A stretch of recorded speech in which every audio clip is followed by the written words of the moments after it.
Sir, सबसे पहले तो आपको मुबारकबाद, आपको आम आदमी पार्टी की तरफ से टिकट मिला है और बहुत ही जल्दी मिला है। तो क्या योजना लेके आप चुनाव में उतरेंगे और किस तरह से प्रचार करेंगे आप?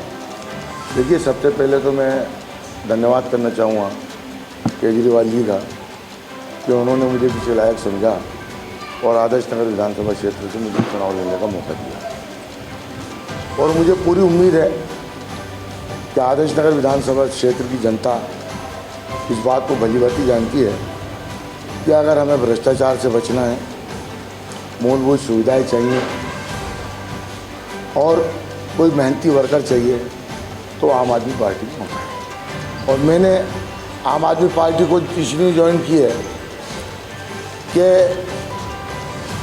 चाहे भारतीय जनता पार्टी हो, चाहे कांग्रेस पार्टी हो, हमारे विधायक रफ़ीक खान का तो ये कहना है कि मैं सिर्फ उन लोगों को जानता हूँ कि 2-3 साल से मेरे साथ लगे हुए हैं। मैं 20 साल पुराने कार्यकर्ताओं को नहीं जानता था। उनकी अधर्मी से हम पीड़ित थे और हमने कई दफ़े कांग्रेस को लिख के भी दे दिया था कि साहब ये बाहुबली बनना चाहते हैं आदर्श नगर विधानसभा क्षेत्र में।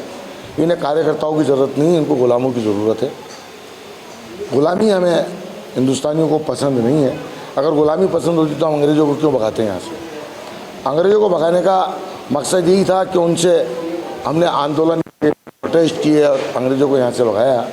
इसी तरीके से रफ़ीक खान साहब की जो अधर्मी और अशोक परनामी की जो अधर्मियाँ यहाँ चलती थी, उनको भगाने के लिए जनता को उनके किए काम हम बताएंगे कि उन्होंने आज तक जनता का किस तरीके से शोषण किया है और जनता के वोट हासिल कर के और जनता को नेगलेक्ट करना, जनता के विकास के काम नहीं करना, ये चीज़ों का जवाब आम आदमी पार्टी उनको देगी।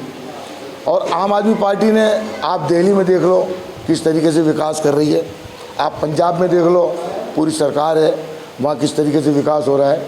इसी तरीके से आप गुजरात के अंदर अभी हमारा खाते खुले हैं और अब जयपुर राजस्थान में भी हम लोग इसका आगाज़ हम लोगों ने कर दिया है।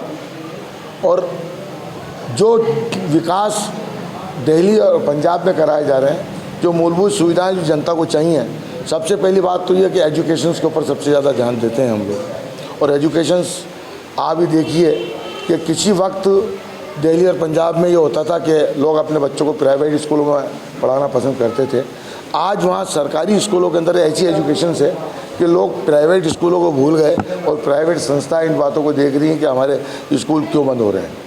आज सरकारी स्कूल, कोई वक्त था कि सरकारी स्कूल के अंदर एडमिशन लेने के लिए आसानी से एडमिशन मिल जाया करता था। आज देखिए कि प्राइवेट स्कूलों में वहाँ आसानी से एडमिशन मिलता है, मगर सरकारी स्कूलों के अंदर एडमिशन लेने में काफ़ी लंबी कतार में लगना पड़ता है। इसी तरीके से राजस्थान में भी हम एजुकेशन को बढ़ावा देंगे। हेल्थ में देख लीजिए आप, हेल्थ के मामले में मोहल्ला क्लिनिक बनी हुई हैं, सैटेलाइट हॉस्पिटल बने हुए हैं, डिस्पेंसरियाँ बनी हुई हैं। हेल्थ में भी किसी को फिक्र करने की ज़रूरत नहीं है। हेल्थ में भी केजरीवाल जी ने जो है वो बिल्कुल मुफ्त इलाज कर रखा है। आप देखिए ATM की तरह वहाँ पर्ची बनाता है डॉक्टर और मशीन में डालो, वहाँ लाइन में लगने की ज़रूरत नहीं है, वहाँ मशीन में डालो और दवाइयाँ, जैसे ATM से पैसे निकलते हैं इस तरीके से दवाइयाँ निकल करके आती हैं।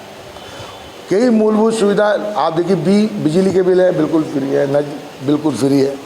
तो जनता के काम के विकास जो आदमी करेगा, जो हिंदुस्तान से भ्रष्टाचार खत्म करेगा, जनता आज के दौर में उसी को चुनेगी। और मैं पूर्ण विश्वास रखता हूँ, क्योंकि मैं भी पिछली बार 4 बार से पार्षद हूँ और जहाँ जहाँ मैं पार्षद रहूँगा मैंने विकास किए हैं। 4 बार मेरे अलग अलग वार्ड रहे हैं, लोग मुझसे मोहब्बत करते हैं, इसलिए उन्होंने मुझे 4 दफ़े जिताया। और मुझे पूर्ण विश्वास है जनता के ऊपर कि अगर जनता को आदर्श नगर से भ्रष्टाचार मिटाना है और धर्मी मिटानी है, किसी की गुलामी नहीं करनी है, तो आम आदमी पार्टी को और उम्मीदवार को वोट देकर के वो जिताएंगे। और अगर उनको ऐसी लोग चाहिए जो गलत इस्तेमाल करते हों, धर्म के नाम पे लड़ते हों, जातियों के नाम पे लड़ते हों, तो जनता उनको चाहिए। मैं तो जनता से एक ही अपील करना चाहता हूँ, केजरीवाल जी की एक ऐसी पार्टी है कि ना दीन धर्म ना कोई मज़हब, वहाँ सबसे बड़ा मज़हब है इंसानियत। इंसानियत के नाम पे वोट मांगते हैं, विकास के नाम पे वोट मांगते हैं, धर्म और जाति के नाम पे वोट नहीं मांगते।